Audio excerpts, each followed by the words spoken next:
যে সন্তানের প্রতি পিতামাতার অনেক দায়িত্ব আছে। এর মধ্যে কয়েকটি আমি বলবো। এর মধ্যে প্রথম নাম্বার হচ্ছে পিতার দায়িত্ব সন্তানের প্রতি, আর তা হলো ভালো মায়ের ব্যবস্থা করা। জোরে কোন কি করা? ভালো মায়ের ব্যবস্থা করা। কারণ আমরা জানি যে গাছ ভালো হলে কি হয়? ফল ভালো হয়। তারপরে গায়ে ভালো তার বাছুর ভালো, মা ভালো তার ছা ভালো, মা ভালো তার বাচ্চা ভালো। এখন বাচ্চা ভালো যদি চান, মা ভালো হওয়া দরকার আছে না নাই? আরেকটি কথা, ইসলাম এমন একটি ধর্ম যে এক পক্ষে কখনো কথা বলে না। ইসলাম ইজ এ ব্যালেন্স রিলিজিয়ন। ইসলাম হচ্ছে একটি ভারসাম্যপূর্ণ ধর্ম, দ্বিমুখী ধর্ম। এটা পিতামাতার পক্ষে যেমন কথা বলে, সন্তানদের পক্ষেও ঠিক একই রকম কথা বলে। এই জন্য ইংলিশে একটা কথা আছে, give and take. Give and take. কিছু পেতে হলে কি কিছু দিতে হয়। তো পিতামাতাকে আগে দিতে হবে যদি সন্তানের থেকে কিছু পাইতে চান। কিন্তু আমরা দিতে রাজি না, খালি পাইতে রাজি। পাবেন কই? কথাই তো আছে, কিছু পেতে হলে কিছু দিতে হয়। তা আপনি যদি না দেন পাবেন কেমনে? তো দেওয়ার মধ্যে পিতামাতাকে কি দিতে হবে সন্তানকে? তার মধ্যে প্রথম হচ্ছে পিতার দায়িত্ব, ভালো মা একটা দিতে হবে। কি দিতে হবে? রাসূল করিম সাল্লাল্লাহু আলাইহি সাল্লাম ভালো মায়ের কেমনে ব্যবস্থা করবেন, কে ভালো মা, এটা হাদিস থেকে আমরা জানতে পারি। নবী করিম সাল্লাল্লাহু আলাইহি সাল্লাম বলছেন, তুনকাহুল মারআতু লিআরবা, লিমালিহা ওয়া লিহাসাবিহা ওয়া লিজামালিহা ফাদফার ওয়া লিদীনিহা ফাদফার বিদাতিদ দ্বীন।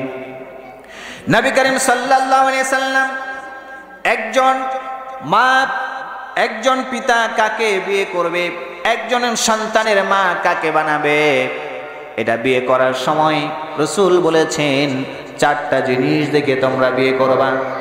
একটা মেয়ে দেখতে গেলে শুধু সুন্দরী দেখে পাগল হয়ে যাবে না, ধন সম্পদ আছে বলে পাগল হয়ে যাবে না। যদি তুমি ভালো মা চাও, তোমার সন্তানকে তুমি ভালো মা দিতে চাও, তাহলে চারটা জিনিস দেখবে। এক নাম্বার হলো লিমালিহা মাল, দুই নাম্বার হলো বংশ, তিন নাম্বার হলো সম্পদ, তিন নাম্বার হলো তার সৌন্দর্য, চার নাম্বার হলো তার ধার্মিকতা। আমার ভাইয়েরা একটু চিন্তা করুন, এখানে রাসূল করিম সাল্লাল্লাহু আলাইহি সাল্লাম এগুলোকে শ্রেণী বিন্যাস করেছেন চারটা গুণের ভিতরে। সর্বশেষে দিয়েছেন ধার্মিকতাকে। কাকে দিয়েছেন? ধার্মিকতাকে। বুঝতে হবে এটা সবচাইতে গুরুত্বপূর্ণ। কেমনে করে একটা এক্সাম্পল দিই। আজকে যারা এখানে কথা বলবেন এদের মধ্যে সবচেয়ে গুরুত্বপূর্ণ কে বলেন দেখি? প্রধান বক্তা। এবং তিনি কি সবার আগে কথা বলবেন নাকি সবার পরে? সবার পরে। তিনি যদি আসেন, আমরা কেউ যদি না আসতাম, আজকের এই আয়োজনটা সফল হয়ে যেত কি না? কিন্তু তিনি যদি না আসেন, আমরা সবাই এসে যদি ঘন্টার ঘন্টা আলোচনা করতাম, এরপরে আপনাদের মনটায় কিন্তু খুঁতখুত একটা ভাব থাকতো, কেন আসলো না? ঠিক কিনা? তাহলে মেইন কে? প্রধান বক্তা, যিনি সর্বশেষ আলোচনা করবেন। আমার ভাইরা, রাসূলুল্লাহ সাল্লাল্লাহু আলাইহি সাল্লাম একটা মায়ের বৈশিষ্ট্য বর্ণনা করতে গিয়া আমাদের কি নসিহত করেছেন, ও আমার উম্মতরা, তোমরা যখন বিয়ে করবা তখন চারটা জিনিস দেখবা। সর্বশেষ হলো দিনদারিয়া, ধার্মিকতা। এটা হচ্ছে সবচাইতে গুরুত্বপূর্ণ। আমার ভাইয়েরা, আপনি যদি এই চারটা গুণের ভিতরে প্রথম তিনটার একটাও যদি না পান, সর্বশেষটা যদি পেয়ে যান, তাহলে আপনি সফল। এখন আপনি যদি সর্বশেষটা পাওয়ার পরে সৌন্দর্য পেয়েছেন, আলহামদুলিল্লাহ, এরপরে মাল পেয়েছেন, আলহামদুলিল্লাহ, বংশ পেয়েছেন, আলহামদুলিল্লাহ, কিন্তু এই তিনটাই পেলেন, সৌন্দর্য পেলেন, মাল পেলেন, বংশ ভালো পেলেন, কিন্তু ধার্মিকতা পেলেন না, দিনদার মেয়ে পেলেন না, তাহলে রাসূল বলছেন আপনি সফল না। কিন্তু দিনদার পেয়েছেন, রাসূল বলছেন ফাদফার বিদাতিদ দ্বীন, দিনদারিকে, ধার্মিকতাকে প্রাধান্য দিয়া তুমি সফল কাম হয়ে যাও। কিন্তু আমরা পাগল কিসে? সম্পদের আর সৌন্দর্যের। কি বলেন? কোন ছেলে যদি বিয়ে করতে যায়, আগে দেখি কি সৌন্দর্য, সুন্দর আছে কিনা। যদি সুন্দর থাকে আর কিচ্ছু লাগে না। তারপরে কেউ কেউ আছে আবার দেখে মাল, যে বাবার টাকা পয়সা কত টাকা আছে, যৌতুক কত লাখ টাকা দিতে পারবে, আছে না নাই? এই যুবক ভাইরা কথা বলেন না কেন? আপনাদের মনের বাসনাতে দুটো, এক সৌন্দর্য আর এক হচ্ছে সম্পদ। আর দিন, এটা আপনাদের মনে এমন প্রশ্নই জাগে না যে আমার স্ত্রীকে ধার্মিক হতে হবে, এমন প্রশ্ন কারো মনে জাগে না। যার কারণে আজকে যে আপনাদের এই অবস্থা, উল্হাটে যেতে হয়, আপনাদেরকে বাড়িঘর থেকে বের করে দেয়। দোষ তো আপনাদের, পিতামাতার দোষ, সন্তানদের দোষ না। আমার ভাইয়েরা, এরপরে রাসূল করিম সাল্লাল্লাহু আলাইহি সাল্লাম বলছেন, স্ত্রী যদি ধার্মিক হয় তাহলে আপনার আরেকটি লাভ হলো সন্তান ভালো হবে তো এক। দ্বিতীয় কথা হলো যে স্ত্রী যদি ভালো হয় তাহলে আপনার সংসারের ভিতরে শান্তি আসবে, শান্তি আসবে, আর নাহলে সবসময় কিলাকিলি হবে। রাসূল করিম সাল্লাল্লাহু আলাইহি সাল্লাম বলছেন, আদ-দুনিয়া কুল্লুহা মাতা ওয়া খায়রু মাতা'আদ দুনিয়া আল মারআতু Saliha. The whole world is enjoyment and the best enjoyment in the world is a good girl, good woman. এই পৃথিবীতে যা কিছু আছে সব কিছু ভোগের বস্তু, ভোগের সম্পদ, আর আপনার আমার জন্য সবচাইতে উৎকৃষ্ট সম্পদ হলো আমার আপনার স্ত্রী। সেই স্ত্রী আবার কি হতে হবে? আল মারআতু সালিহা, সৎ স্ত্রী হইতে হবে। যদি সৎ স্ত্রী না হয় আপনি শান্তিতে থাকতে পারবেন না। কারণ আপনার টাকা আছে, পয়সা আছে, বাড়ি আছে, গাড়ি আছে, স্ত্রী যদি সৎ না হয় আপনার শান্তিতে থাকতে পারবেন না। আপনি অফিস থেকে বাড়িতে এসেছেন, বাড়িতে এসে দেখেন স্ত্রী আর এক বেটার সঙ্গে কথা বলে, শান্তি থাকবে? শান্তি আসবে? কিছু যদি বলতে যান, আপনার সাথে কথা কাটাকাটি হতে হতে কিলাকিলি শুরু হবে কি হবে না? আপনার সারা রাতের ঘুম হারাম। এর জন্য দায়ী কে? স্ত্রী। নেককার নয়, সৎ নয়, এই জন্য আপনার শান্তি উঠে গেছে। এই জন্য আপনার পরিবারে, আপনার সংসারে যদি শান্তি পেতে চান, নবীজি বলেছেন আল মারআতু সালিহা লাগবে। ধার্মিকতাকে, দিনদারিয়তকে আপনাকে আমাকে প্রাধান্য দেওয়ার লাগবে। সর্বপ্রথমে ফার্স্ট চয়েস হবে যে আমার যাকে বিয়ে করব সে ধার্মিক কিনা। যদি ধার্মিকতা পেয়ে গেছেন আর কিছু লাগবে না। যদি পান আলহামদুলিল্লাহ, না পান আলহামদুলিল্লাহ। আল মারআতু সালিহা, কোন স্ত্রী? হাদিসের ব্যাখ্যায় সে এক নাম্বার হচ্ছে ওই স্ত্রী যে স্বামী যখন বাইরে থেকে ঘরে আসে তখন স্বামীকে আনন্দ দেয়। কি দেয়? আনন্দ দেয়। সে সেজে কুজে হোক বা তার কথাবার্তায় হোক, হাসি দিয়ে হোক, যেভাবেই হোক না কেন তাকে আনন্দ দেয়, একটা গুণ।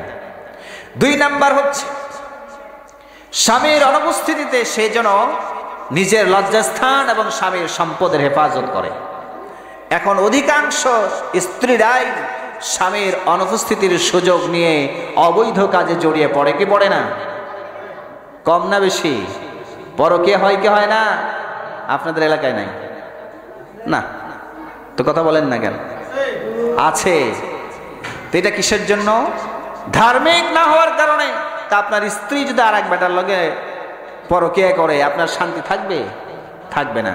আমার ভাইয়ের, এই জন্য রাসূল বলেছেন সন্তানের প্রতি পিতামাতার এক নম্বর দায়িত্ব হচ্ছে ভালো মায়ের ব্যবস্থা করা। ভালো মা যদি দেন ভালো সন্তান হবে, দিনদার, পরেজগার, আল্লাহর ওলি হয়ে যাবে। হযরত ওমর রাদিয়াল্লাহু তাআলা আনহু একদিন রাতের বেলা ঘুরে ঘুরে মানুষের অবস্থা দেখছেন, কার কি অবস্থা, কে কেমন অবস্থায় দিন কাটাচ্ছেন। হযরত ওমর রাদিয়াল্লাহু তাআলা আনহু এক রাস্তার পাশ দিয়ে যাচ্ছিলেন। হঠাৎ করে ঘরের ভিতর থেকে আওয়াজ এলো, মেয়েলি কণ্ঠের আওয়াজ।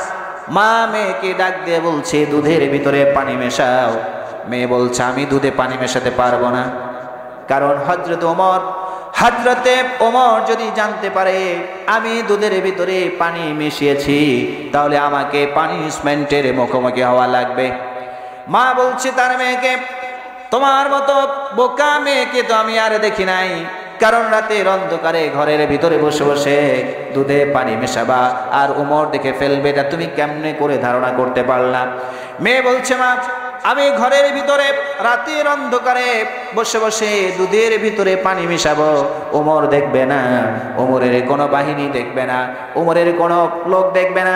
কিন্তু ওমরের যে একজন রব আছেন, লা তাখুযুহু সিনাতুন ওয়ালা নাওম, যেই ওমরের রব কখনো ঘুমান না, শুধু ঘুম নয় তন্দ্রাচ্ছন্নও হন না, তিনি তো দেখতেছেন, তার চোখে আমি কেমনে ফাঁকি দিতে পারবো। হযরত ওমর ঘরের পেছন থেকে কথাগুলি শুনলেন আর আল্লাহর কৃতজ্ঞতা জ্ঞাপন করলেন, যাহারে আমার শাসনামলেও এমন আল্লাহ ভীরু মেয়ে রয়েছে। পরের দিন সকালে তার রাজপ্রাসাদে ডেকে পাঠালেন।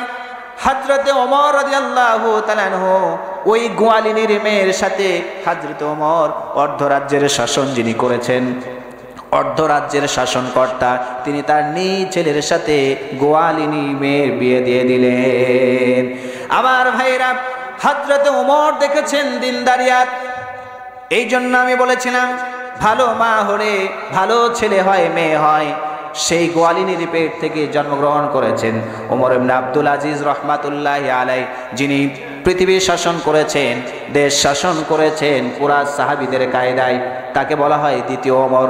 হযরত ওমর যেমন কোরআন হাদিস দিয়ে দেশ শাসন করেছেন, অর্ধজাহান শাসন করেছিলেন, তাকে বলা হয় দ্বিতীয় ওমর। তিনিও এমন ন্যায়পরায়ণতার সাথে পৃথিবী শাসন করেছেন। এটা কার ফলাফল? ভালো মায়ের ফলাফল। আমাদের এখন এমপি মন্ত্রীরা রাজি হবে একজন গোয়ালিনের মেয়ের সঙ্গে নিজের ছেলে বিয়ে দেওয়ার? আর বদনসিব, একটা কথা মাথায় রাখবেন, যারা ধনাঢ্য পরিবারের মেয়ে ছেলে যাই হোক না কেন, এরা কিন্তু বেশি দিনদার হয় না। ওই যে আজকে ঢাকার মধ্যে যে বড় বড় এই হোটেলগুলোতে গিয়েছে 20, 30, 50 হাজার টাকা দিয়ে একটা রাত উদযাপন করার জন্য, সেখানে কি আমার আপনার মতো হুজুররা গিয়েছে? কেউ 10-5 হাজার টাকা চাকরি করে? আবার আপনাদের মতো যারা রিক্সাওয়ালা, ভ্যানওয়ালা, দিনে 400-500 টাকা কামায়, এরা গিয়েছে? কারা গিয়েছে? সব ধনাঢ্য পরিবার ছেলেরা, যারা সুদের টাকা, ঘুষের টাকা নিয়ে আঙ্গুল ফুলে কলা গাছ হয়েছে, তারা এই কাজগুলি করছে। সুতরাং তাদের ভিতরে ধার্মিকতা খুবই কম। ধার্মিকতা বেশি আছে কাদের মধ্যে? গরিব, দুস্থ, অসহায় যারা, এদের ভিতরে। আমার ভাইরা, পিতামাতার সন্তানের প্রতি আরেকটি দায়িত্ব হলো, সন্তান যখন জন্মগ্রহণ করে তখন তার একটা ভালো নাম রাখা। কি রাখা? ভালো নাম রাখা। রাসূল করিম সাল্লাল্লাহু আলাইহি ওয়াসাল্লাম বলছেন, মাউলিদা লাহু ওয়ালাদুন ফালইউহসিন ইসমাহু, যখন তোমাদের কারো সন্তান জন্মগ্রহণ করে তখন তার একটা ভালো নাম রাখো। কি নাম রাখো? ভালো নাম রাখো। এখন আমরা নাম রাখি, ভালো বলতে কি বুঝি আমরা? ভালো বলতে বুঝি ইসলামিক নাম নয়। পাশ্চাত্য এবং ইন্ডিয়ান ওয়েস্টার্ন কালচার যেগুলি আছে, ওই তাদের নামগুলিকে আমরা ভালো মনে করি এবং তাদের কালচারগুলিকে আমরা ভালো কালচার বলে গ্রহণ করি, ঠিক কিনা? কারো কারো নাম রাখে ইদু মিয়া। কি মিয়া? ইদু মিয়া। তো তোমার নাম ইদু মিয়া কেন? তো ভাই হুজুর, আমার নাম ইদু মিয়া এই জন্য যে আমার ঈদের দিনে জন্ম হয়েছিল, ঈদের দিনে জন্ম হয়েছিল জন্য ইদু, আর আমার বাবার নাম হচ্ছে মিয়া, এই দুইটার মিলায় রাখছে কি ইদু মিয়া। তো ইদু মিয়া না রাখে ইদুর মিয়া বললে তারও ভালো হইতো, তাও একটা অর্থ থাকতো। আমার ভাইরা, কারো নাম রাখছে আবার সাগর। কি রাখছে? সাদর, সাগর, বল্টু, জন্টু ইত্যাদি ইত্যাদি নাম রাখছে। আবার কারো নাম শুকর আলী, আসলে নাই? এর নামকরণের কারণ কি জানেন? শুক্রবারে জন্মগ্রহণ করছে। কারো নাম আবার রমজান আলী, কেন? ও রমজান মাসে জন্মগ্রহণ করছে এই জন্য। আবার ওই কুয়েতের এক পাসপোর্ট অফিসে একদিন ওখানকার কর্মরত যারা আছে তারা হাসাহাসি করতেছে বাংলাদেশের একজন ব্যক্তির পাসপোর্ট দেখে, পাসপোর্টের নাম দেখে। কেন? ওই পাসপোর্টধারী ছেলের নাম হচ্ছে জামাল মিয়া, আর তার বাপের নাম হচ্ছে তরিক মিয়া। কি মিয়া? তরিক মিয়া। ছেলের নাম জামাল মিয়া আর বাবার নাম হচ্ছে তরিক মিয়া। তো জামালুন এ শব্দের অর্থ হচ্ছে উট। জামাল শব্দের অর্থ কি? উট। আর জামাল এক আলিফ টান দিয়ে যদি বলেন তখন এর অর্থ হবে সৌন্দর্য, কিন্তু আমরা তো জামাল বলিও না, লিখিও না। আমরা তো আরবিতে খুব কাঁচাই জন্য। তো ওখানে লিখেছে জামাল মিয়া, জামাল মানে উট, আর মিয়াতুন শব্দের অর্থ হচ্ছে আরবিতে 100। কত? 100কে আরবিতে বলা হয় উট। তো জামাল মিয়া মানে হচ্ছে 100 উট। আর তরিক মিয়া মানে তরিকুন মানে রাস্তা, তরিকুন মানে কি? রাস্তা, এই যে আমরা হাঁটাহাঁটি করি এই রাস্তা। আর মিয়া মানে 100, তার মানে 100 রাস্তা। তো ছেলের নাম হচ্ছে 100 উট, আর মেয়ের নাম হচ্ছে 100, বাবার নাম হচ্ছে 100 রাস্তা। তো ওরা দেখে হাসাহাসি করতেছে। তা আমরা তো মনে করতেছি না খুব চমৎকার নাম রাখছি, কিন্তু আসলে চমৎকারের অর্থ আছে। আজকে একজন আমার অফিসে ভর্তি হওয়ার জন্য আসছে, ওর নাম রেখেছে বৃষ্টি। তা আমি বললাম মারিয়াম আগেরটা তো ভালো ছিল। কয় না এটাই ভালো, ওর নাম রাখছে কি বৃষ্টি। তো এর কোনো অর্থ আছে? কি আজে বাজে নাম রাখে। আর একটা গল্প আপনাদেরকে শোনায়। এক লোক তার 2 ছেলের নাম রাখছে ব্রাশ ফায়ার, একজনের নাম ব্রাশ আর একজনের নাম ফায়ার। তো ওই ব্যক্তির চাচা বৃদ্ধ মানুষ বেড়াতে গিয়েছে, কোনোদিন ভাতিজার বাড়িতে যায় নাই, অনেক দিন পর গিয়েছে। তো নাস্তা শেষ করে দুপুরের জোহরের নামাজের পরে খাওয়া দাওয়ার জন্য খাবারের টেবিল রেডি, খেতে বসছে। এখন ওই বৃদ্ধ তার ভাতিজাকে বলছে, ভাতিজা আমার না 2টা নাতি ছিল, মানে তোমার ছেলে ছিল 2টা, ওরা কই? ওদেরকে ডাকো, ওরা না আসা পর্যন্ত আমি খাবার খাবো না। এখন ওদেরকে যখন ডাকতে বলছে, এই ভাতিজা তখন বলছে ব্রাশ ফায়ার। কি বলছে? Brush fire. যেমনে বলছে ব্রাশ ফায়ার, অমনে চাচা খাবারের টেবিল থেকে উঠে দৌড়ানি শুরু করছে। ভাতিজা তার পিছে পিছে দৌড়ায় যে চাচা দৌড়াও কেন? চাচা বলছে ভাতিজা তুমি আমার ব্রাশ ফায়ার করে মারতে চাইলি কেন? যে কয়দিন বাঁচতে চায় ভালো হয়ে বাঁচতে চায়, ব্রাশ ফায়ার হয়ে মরতে চায় না। তেমন নাম আমাদের সমাজ আসলে নাই, যার অর্থ নাই, কিছু নাই। তো ভালো নাম রাখতে হবে, এটা হচ্ছে পিতামাতার জন্য 2 নাম্বার দায়িত্ব। কত নাম্বার? 2 নাম্বার দায়িত্ব। 3 নাম্বার হচ্ছে যেটা সবচাইতে গুরুত্বপূর্ণ, এটি হচ্ছে সন্তানকে ধর্মীয় শিক্ষায় শিক্ষিত করতে হবে, কোরআন শিক্ষা দিতে হবে। কি করতে হবে? কোরআন শিক্ষা দিতে হবে। Teaching religious education, it is obligatory for every Muslim, for every parents towards children. প্রত্যেকটা সন্তানের প্রতি পিতামাতার জন্য অবশ্য পালনীয় দায়িত্ব হচ্ছে ধর্মীয় শিক্ষায় শিক্ষিত করা। If you teach your children the Holy Quran will teach your children everything. যদি আপনি আপনার সন্তানকে কোরআন শিক্ষা দেন, কোরআন আপনার সন্তানকে সব শিখাবে। The Holy Quran will teach your children how to love, how to honor towards parents, towards teacher, towards adults. কিভাবে করে সন্তান পিতামাতাকে সম্মান করবে, কিভাবে ভালোবাসা দিবে, কিভাবে টিচারকে সম্মান করবে, কিভাবে বড়দেরকে সম্মান করবে, সব শিখাবে কে? জোরে বলেন কে? কোরআন। দুর্নীতি থেকে বেঁচে থাকতে হবে কেমনে, এটাও শিখাবে কোরআন। কারণ আমরা বর্তমানে ইন্ডিয়ান এবং ওয়েস্টার্ন কালচারে বসবাস করছি। ইন্ডিয়ান এবং ওয়েস্টার্ন কালচার আমাদেরকে গ্রাস করে ফেলেছে, বলেন ঠিক কিনা? আজ আমরা এমন এক পরিবেশে আছি যখন ইন্ডিয়ান এবং ওয়েস্টার্ন কালচার আমাদেরকে এমন মারাত্মকভাবে আক্রান্ত করেছে, যখন আমাদের সন্তানরা হয়ে পড়ে, হওয়ার পর থেকে ওদের সব ওই কালচার গ্রহণ করে, ইসলামী কালচার নয়। কিছুদিন আগে আমার মাদ্রাসায় এক অভিভাবক এসছে, ওর 2 বছরের সন্তান। কত বছর? 2 বছর। কেবল হাঁটাহাঁটি শিখেছে। ওর হেয়ারিং স্টাইল দেখতেছে ফুল মেসির মতো করে, পুরা কাটছে কি ফুল মেসির মতো। আরেকজনের বাচ্চা দেখলাম মাত্র হাঁটাও শিখে না, 6 থেকে 7 মাস বয়স, ওর এইভাবে কাটছে, হেয়ারিং স্টাইল আছে, আবার এই যে মধ্যখানে একটা আঁক দিছে, ওই যে চুল উঠায় ফেলে কি বলে, সাদা সাদা দেখায়, যে পুরা একটা টান মারছে, কয়েকটা টান মারছে। আমি বললাম যে কিরে তোমার সন্তানকে তুমি এইভাবে মানুষ করছো কেন? কয় কাটছি আর কি। তো এই কালচারগুলি কোত্থেকে পেয়েছি আমরা? জোরে বলেন। তা আমরা আমাদের সন্তানদেরকে যে ওই কালচার দিয়ে আমরা লালন পালন করি, বড় হলে কি ওদের কালচার ছাড়া আমার আপনার সন্তানরা আমাদেরকে বাড়িতে রাখবে, নাকি ওদের কালচার অনুসরণ করে ওল্ড হাউসে পাঠাবে? আমার ভাইরা, আমাদের সন্তানদেরকে চুল কাটায়। একটু আগে বলেছিলাম মান তাশাব্বাহা বিকওমিন ফাহুয়া মিনহুম।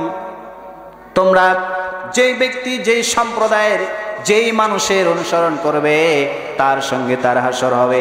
আমরা অনুসরণ করি মেসির, ঠিক কিনা?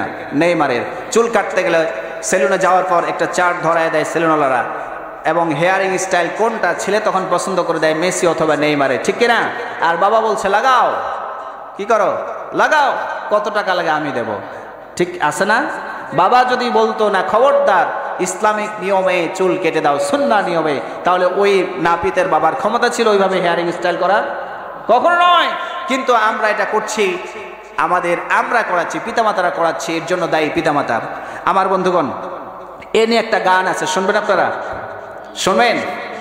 মাথার চুলের কাটিং দেখি মেসি আর নেইমার, বলতে পারেন আমার সাথে বলেন, মাথার চুলের কাটিং দেখি মেসি আর নেইমার, কবরেতে গেলে ফেরেশতারা বলবে জোরে মার, ঠিক না?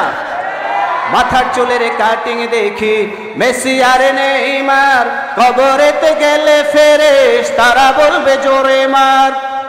মুসলমানের সন্তান তুমি, শেষ নবীজির উম্মত তুমি, মুসলমানের সন্তান তুমি, শেষ নবীজির উম্মত তুমি, নবীর উম্মত হইলা তবে সুন্নাতে চুলের কাটিং গেল কোথায়, বলো দুঃখ রাখি কোথায়, আমার বলার জায়গা নাই, বলো দুঃখ রাখি কোথায়, আমার বলার জায়গা নাই, ঠিক না? আমার ভাইরা, হেয়ারিং স্টাইল করলে কবরে ফেরেশতাদের লাঠি চার্জ খাওয়ার জন্য অপেক্ষা করতে হবে, আর কিচ্ছু করার নাই। আমার ভাইরা, এই ধর্মীয় শিক্ষার কারণে, ধর্মীয় শিক্ষার অভাবের কারণে আজ আমরা বড় বড় দুর্নীতির সঙ্গে জড়িত, বড় বড় করাপশনে আমরা জড়িত। What is the reason for doing corruption? Corruption করার কারণ কি? Lack of the morality. আমি মনে করি নৈতিকতার অভাব, lack of the religious education, ধর্মীয় শিক্ষার অভাব, ঠিক কিনা? ধর্মীয় শিক্ষা যার ভিতরে আছে সে কখনো দুর্নীতি করতে পারে না। অথচ আমাদের বাংলাদেশের একটা সাইনবোর্ড আছে, Bangladesh is one of the most corrupt country. Bangladesh হচ্ছে সবচেয়ে দুর্নীতিগ্রস্ত দেশগুলোর অন্যতম। এটা সব হুজুররা করছে, কি বলেন?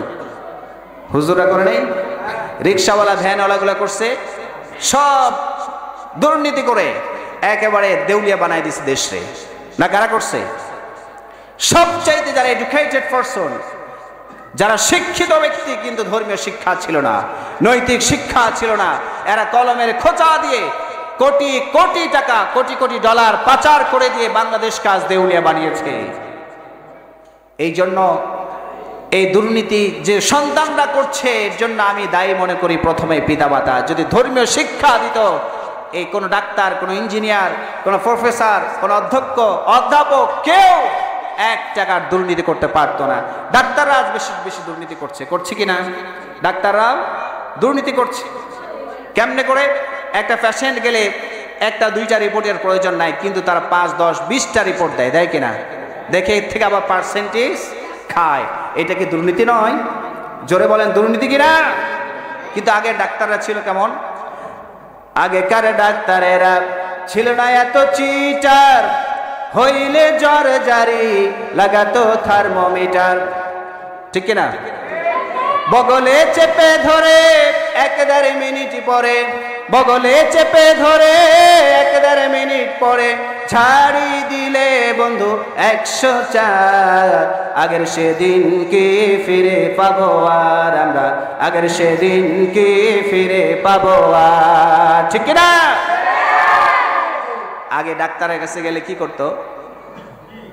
শুধু একটা থার্মোমিটার লাগাই দিত, কোনো টেস্টের প্রয়োজন নাই, কোন রকম সবকিছু শুনে 2-1টা ট্যাবলেট ধরাই দিত, পরের দিন সুস্থ। কিন্তু এখন মানে 10টা 20টা টেস্ট করা হচ্ছে, অনেক মেডিসিন দেওয়া হচ্ছে, বাট রোগী ভালো হচ্ছে না, ভালো থেকে আরো অবনতির দিকে যাচ্ছে। এক রোগ থেকে আর এক রোগ হচ্ছে, কারণ মেডিসিনে তো একটা প্রভাব আছে, আসলে নাই? তো গেল দুর্নীতি করছি আমরা কেন? Lack of the Islamic education, Islamic শিক্ষার অভাবে। এবার পিতামাতার সঙ্গে বেয়াদবি করছি কেন? আমি মনে করি lack of the Islamic religion, Islamic শিক্ষার অভাবে আজ আমাদের সন্তানরা আমাদের সঙ্গে বেয়াদবি করে, বলেন ঠিক কিনা? সন্তানকে যখন আমরা মাদ্রাসা বা স্কুলে ভর্তি করাতে যাই, আমরা বলি খবরদার হুজুর মাইরেন না, হুজুর মাইরেন না, কিন্তু আমার ছেলেটাকে মানুষ বানাতে চায়। আলেম বানাতে চায়, হাফেজ বানাতে চায়, ও মারতে দিবে না, আবার মানুষ বানাতে চায়। আমি বলি যে ভাই, স্টিককে ইংরেজিতে লাঠিকে বলা হয় স্টিক। এই স্টিক নাম লাঠির এমনি দেয় না, স্টিক মানে সোজা। স্টিক মানে কি? সোজা। তো লাঠি যার উপরে পড়ে সেই সোজা হবে, আর লাঠি যার উপরে পড়বে না সে বাঁকা হবে, এটাই স্বাভাবিক। তা আপনি সন্তানদেরকে শাসন করতে দেবেন না, আর বলবেন যে মানুষের মতো মানুষ করবেন। It's impossible, not only impossible, it quite impossible. এটা একেবারে অসম্ভব। আমার ভাইরা, আগের মা বাপরা কেমন ছিল? আমরা যখন আমাদের মুরব্বীদেরকে এখনো দেখি অনেক দূর দিয়ে হেঁটে যায়, সালাম কালাম দেয়। এখন আমাদের সন্তানরা কি করে? তারা পিতামাতাকেও মানে কোনো ধরনের তোয়াক্কা করে না। মা বাপ যদি একটা কথা বলে, সন্তানরা আরো দু চারটা বাড়ায় বলে, আছে না নাই? এর কারণ কি? তাদেরকে সভ্য ভদ্র বানাতে দেওয়া হচ্ছে না। তাদেরকে লাই দিয়ে দিয়ে তাদেরকে যতটুকু আদর করা দরকার নয়, স্নেহ করা দরকার নয়, তার চাইতে অতিরঞ্জন করে এদেরকে বেয়াদব বানাচ্ছে। আমার ভাইয়েরা, আগের মা বাবা যখন মাদ্রাসায় যেত, স্কুলে যেত, বাচ্চাদেরকে যখন ভর্তি করাতো, ভর্তি করানোর পরে টিচারকে একটা কথা বলতো। কি কথা শুনবেননি? আগেকার সন্তানেরা পেত না এত আদর, আগেকার সন্তানেরা পেত না এত আদর, করলে বেয়াদবি খেত যে চড় থাপ্পড়। আসলে নাই? আগে একটা কথা বললে, বেয়াদবিমূলক কথা বললে পিতামাতার সাথে সাথে অ্যাকশন নিয়েছে কিনা? কিন্তু এখন সন্তান বেয়াদবি কথা বলে আর বাবা মা হা হা করে হাসি দেয়, মানে খুব একটা ভালো কথা বললো, এই লাই দিয়ে দিয়ে বেয়াদবি বানাচ্ছে। আগেকার সন্তানেরা পেত না এত আদর, করলে বেয়াদবি খেত যে চড় থাপ্পড়। শিক্ষককে তুলে দিয়ে বলতো সবাই মিলে, শিক্ষককে তুলে দিয়ে বলতো সবাই মিলে, গোশত আর মাংস সবই আপনার, ছেলেকে মানুষ করা বড়ই দরকার আমার, ছেলেকে মানুষ করা বড়ই দরকার। আগের সেদিন কি ফিরে পাবো আর আমরা, আগের সেদিন কি ফিরে পাবো আর, ঠিক না? আগে চড় থাপ্পড় খেয়েছে, বাচ্চারা মানুষ হয়েছে, বেয়াদব হয় নাই। কিন্তু এখন চড় থাপ্পড় যেহেতু উঠিয়ে দেওয়া হয়েছে, সব বেয়াদব জন্মাচ্ছে। আগে আমাদের টিচারদেরকে দেখলে 10 হাত দূরে হাঁটতাম, টিচারদের চেয়ারে কখনো বসার আমরা সাহস পাই নাই। কিন্তু এখন শিক্ষকের সামনে টিচাররা চেয়ারে বসে থাকে, এটা তো খুব আদববান, তাই না? এটা বেয়াদব হচ্ছে। এবং এই ধর্মীয় শিক্ষার অভাবে আজ আমাদের সন্তানরা আমাদেরকে ওল্ড হাউসে পাঠাচ্ছে, বলেন ঠিক কিনা? এর জন্য দায়ী আমরা পিতামাতারা। সন্তানদেরকে দায়ী করার আগে আপনাকে দায়ী করতে হবে। কারণ আপনি বাচ্চা যখন হয় তখন থেকে আমাদের নিয়ত পেটে আস, তখন থেকে নিয়ত বাচ্চাকে ইংলিশ মিডিয়ামে দেব না বাংলা মিডিয়ামে দেব, সেন্ট ফিলিপসে দেব নাকি সেন্ট জোসেফে দেব, নাকি আরো কি কি যেন আছে ইহুদি খ্রিস্টানদের স্কুলগুলোতে দিব। মাদ্রাসায় দেওয়া যাবে না। কেন? মাদ্রাসায় দিলে বাচ্চা কি করে খাবে? চাকরি বাকরি তো পাবে না। আমরা তো সব হুজুরা না খেয়ে মরছি, কি বলেন? না খেয়ে মরে গেছি না? তা আমি বলি, আর রিজক মাকসুমুন, রিজিক হচ্ছে বন্টিত আছে।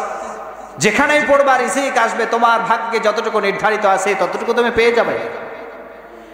তো এই যে পিতামাতাকে ওল্ড হাউসে পাঠানো হচ্ছে, সন্তানরা পাঠাচ্ছে, এর জন্য আমি মনে করি সবচাইতে বড় অপরাধী, সবচাইতে বড় দায়ী হচ্ছে পিতামাতা।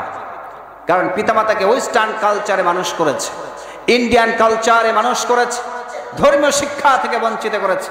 এই জন্য তাদের উপরে এই সমস্যাগুলি, এই বিপদগুলি নেমে এসেছে।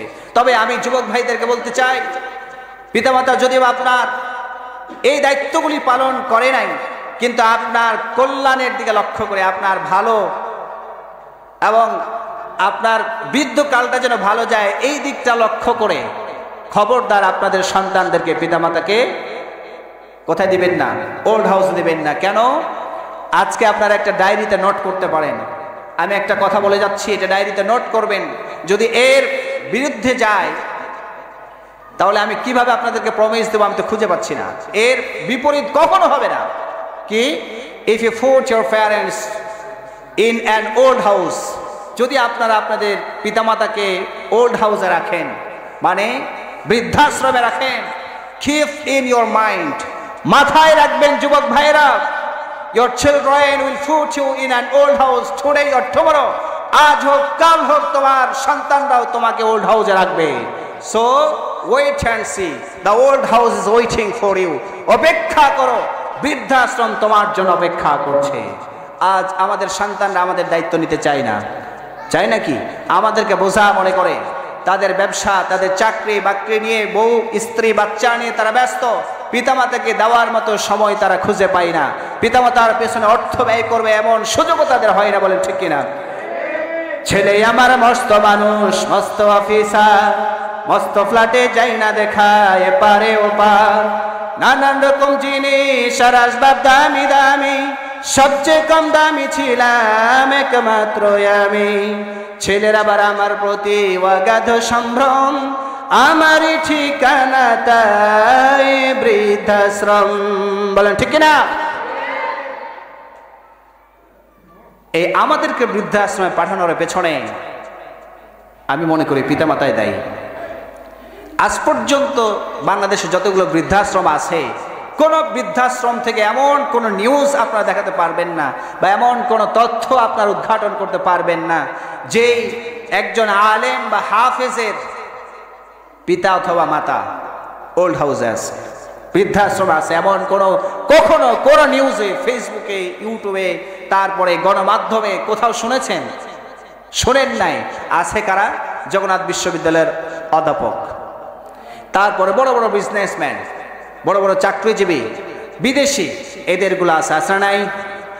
কিছুদিন আগে একটা দেখলাম, 8 সন্তানের জননী, সবাই প্রতিষ্ঠিত, কেউ ডাক্তার, কেউ ইঞ্জিনিয়ার, কেউ বড় ব্যবসায়ী, কেউ প্রবাসী, প্রবাসে থাকে, প্রচুর টাকা কামায়, কিন্তু মা অসুস্থ, তার চিকিৎসা খরচ দেয় নাই, বরং তার ছেলেরা নিজে এনে তাকে ঢাকার এক রাস্তার মধ্যে রাতের অন্ধকারে ফেলে গেছে। অথচ আমরা আমাদের সন্তানদেরকে ধর্মীয় শিক্ষায় শিক্ষিত করলে পরে আমরা মনে করি ছেলেরা না খেয়ে মরবে, কিন্তু আমরা চিন্তা করি না, যদি আমরা জেনারেল শিক্ষায় শিক্ষিত করি, ধর্মীয় শিক্ষা থেকে বঞ্চিত করি, আমার অবস্থাটা কি হবে? চিন্তা করি না। যার ফলে আজ আমাদেরকে এসব মুসিবতের সম্মুখীন হতে হচ্ছে।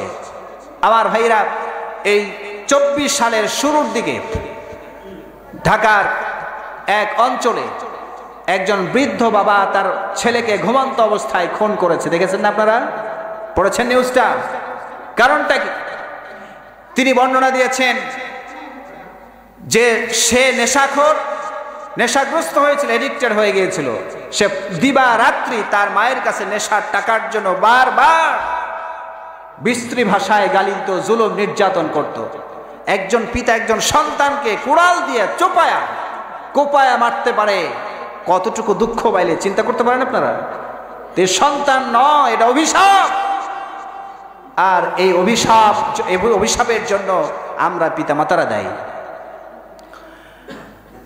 আমার ভাইরা, পিতামাতা এটা আমাদের জন্য আল্লাহর একটা কি পাবো, মানে কি বলবো এটাকে, আল্লাহর দেওয়া একটা সবচেয়ে বড় নিয়ামত।